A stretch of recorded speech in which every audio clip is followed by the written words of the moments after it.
Hello friends, very warm welcome to my channel. I am Bookilicious. I am your host Amrita Sharma.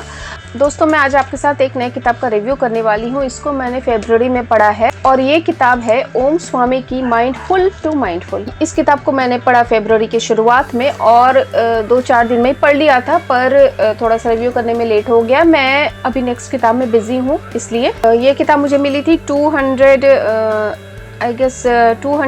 या 20 rupees में। इसकी मैं description में link डाल दूंगी। और इस किताब को मैंने लास्ट ईयर परचेज़ किया था और इसको मैंने अभी तक पढ़ा नहीं था। तो एक्चुअली मैंने इस साल के शुरुआत में डिसाइड किया था कि जो किताबें मेरे पास बहुत दिन से रखी हुई है और बहुत अच्छी किताबें हैं, वो उन सबको मैं इस साल ज़रूर पढ़ लूँगी।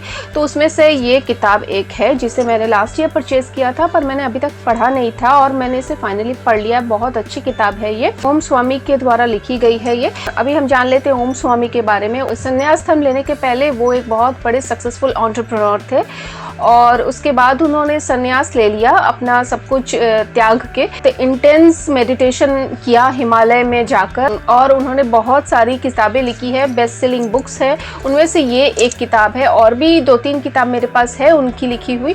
उसे भी मैं धीरे धीरे पढ़कर आपको समरी उसकी बताऊंगी। तो आज हम इसके बारे में डिस्कस कर लेते हैं। ज़ेन विजडम के ऊपर, माइंडफुलनेस के ऊपर बहुत अच्छी किताब है। जितना मुझे समझ में आया इसको मैं आपके साथ शेयर करूंगी। तो बेसिकली माइंडफुलनेस है क्या? माइंडफुलनेस है being aware in present moment. हम मेडिटेशन जैसे करते हैं कि आधा 1 घंटे के लिए या एटलीस्ट 10-15 मिनट के लिए आंखें बंद करके खुद के अंदर तक झांकते हैं। तो ये इसके लिए हमें एक स्पेसिफिक टाइम निकालना पड़ता है मेडिटेशन करने के लिए। फिर हम मेडिटेशन करने के बाद फिर अपने दिनचर्या में वापस चले जाते हैं। पर ये जो माइंडफुलनेस है, ये जो ज़ेन मेडिटेशन है, ये बताता है कि हम कभी भी किसी भी समय हम मेडिटेशन कर सकते हैं खुली आंखों के द्वारा। ज़ेन मेडिटेशन का अर्थ यही है कि आप आंखें खोलकर हर एक वक्त मेडिटेशन में रह सकते हो। कैसे? हर एक मोमेंट को जी कर, प्रेजेंट में रहकर। ये जो किताब है ये नंबर वाइज डिवाइडेड नहीं है, पार्ट 1 पार्ट 2 करके नहीं है। यहाँ पे चैप्टर्स के नाम दिए गए हैं, उस हिसाब से ये डिवाइडेड है। तो इसमें एक शुरू में ही गौतम बुद्ध की स्टोरी बताई गई है कि जब उन्हें एनलाइटमेंट मिला और जब वो जा रहे थे तो 2 इंसान वहाँ पर बैठे हुए थे। उन्होंने गौतम बुद्ध को पूछा कि आप बहुत एनलाइटेंड पर्सन लग रहे हो, क्या आप भगवान हो? उन्होंने बोला कि मैं तो भगवान नहीं हूँ। तो फिर उन्होंने बोला कि नहीं, आप कोई तो देवदूत हो, पर आप हमारे से अलग हो। उन्होंने बोला कि हाँ, मैं तुम लोग से अलग हूँ। तुम लोग अभी तक जागृत नहीं हो और मैं अवेयर हूँ। हर एक मिनट में, हर एक सेकंड में अवेयर हूँ, हर एक चीज़ को मैं जी रहा हूँ। यही मुझे तुम लोगों से अलग करती है। तो यही चीज़ इस पूरे किताब में बताई गई है।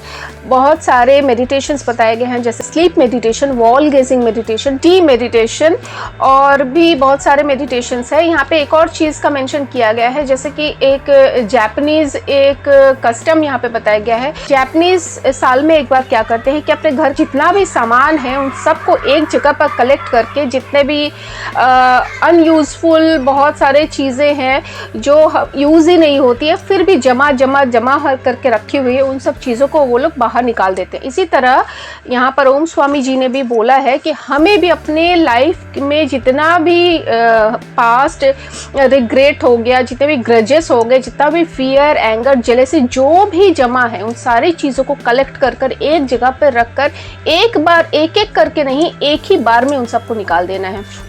ये चीज़ मुझे बहुत अच्छा लगा। और भी बहुत सारी चीज़ें बताई गई है। एक इन्होंने बोला है वॉल गेजिंग मेडिटेशन। वो कैसे है? उन्होंने बोला कि जस्ट आप बैठ जाओ, सामने की दीवार को बस देखते रहो और कुछ नहीं करना है। हाँ, उस समय आपको नींद आ रही है या आप किसी चीज़ से डिस्ट्रैक्ट हो रहे हो, कोई बात नहीं, आप फिर से अपना डिस्ट्रैक्शन को हटाकर आप उस वॉल की तरफ देखते रहो। अगर आप ऐसी जगह पर हो जहाँ आपके सामने वॉल नहीं है, तो आप एक ऐसा स्टोन ले सकते हो। स्टोन को लाकर सामने रखो और उस स्टोन को देखते रहो, बस देखते रहो। थोड़ी देर बाद आपकी जो नज़र है वो स्टोन के अंदर से जो सैंड पार्टिकल, उनके छोटे छोटे पार्टिकल्स को भेद करती हुई उसके अंदर तक चली जाएगी, इतनी गहराई तक पहुंच जाएगी। यही मेडिटेशन है, पूरा दिमाग शांत हो जाएगा। तो ये एक मेडिटेशन बताया गया है। और ज़ेन मेडिटेशन जो है वो ज़ेन या ज़ाज़ेन, ये जापानीज़ कल्चर से इसका नाम आ गया है। एक्चुअली ये ध्यान है, संस्कृत वर्ड ध्यान से ये वहाँ पर जापान पहुंची और वो फिर जाजेन हो गई और जाजेन से ज़ेन हो गई।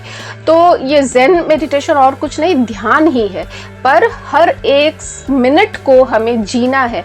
और आप एक पूरा दिन ऐसा कर सकते हो कि माइंडफुल रहने का आप प्रैक्टिस करो। एक सुबह उठते ही खुद को मन ही मन तय करो कि मैं हर एक सेकंड माइंडफुल रहूँगी, हर एक मोमेंट को मैं जीऊँगी। जितना अगर कोई टेंशन आता भी है तो ठीक है, कोई बात नहीं, गिल्ट फीलिंग लाने की कोई ज़रूरत नहीं है, आप उसको साइड कीजिए और बस आप फिर से अपना जो दिमाग है, अपना जो ध्यान है वो प्रेजेंट मोमेंट पे ले आइए। देखिए आपको बहुत अच्छा लगेगा। मैंने ये चीज़ एक पूरे दिन किया है, मुझे बहुत अच्छा लगा ये करने के बाद। तो दोस्तों और भी बहुत सारी चीज़ें इसमें बताई गई है, आपको ये किताब पढ़ के बहुत अच्छा लगने वाला है। इट्सेल्फ ये एक मेडिटेशन है, इस किताब को पढ़ना। तो मुझे बहुत पसंद आया ये किताब, मैं इसको फिर से पढ़ूँगी एक और बार।